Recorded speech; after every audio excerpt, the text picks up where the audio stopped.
How to get Taco Bell promo code. Welcome to the channel and let's start with the tutorial. Open up a browser on your mobile device or in your PC. In the search bar, search for Taco Bell promo code and give it a search. You will find various of websites dealing with promo code of Taco Bell. From all of this list, you can just go ahead and select any of the website that you prefer. I've selected LA Times. In here, you will find various of offers and coupons. Just tap on View Offer. If there was a copy coupon option, you just have to tap on it. If not, you have to tap on Visit Taco Bell and it will also help you to redeem it at instance. It will redirect you to the official webpage of Taco Bell. Let's move on to the next part.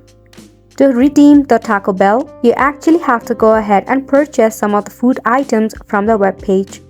You can select any food item and any quantity that you prefer.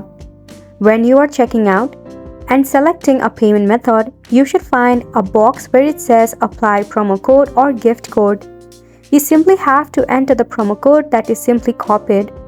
Our chances of it being already applied is also there. So check for the total price and the substitute version of the total price, and if it shows any discount, you will know that your promo code has successfully worked. And that is pretty much it for this video as well. Thank you so much for tuning in.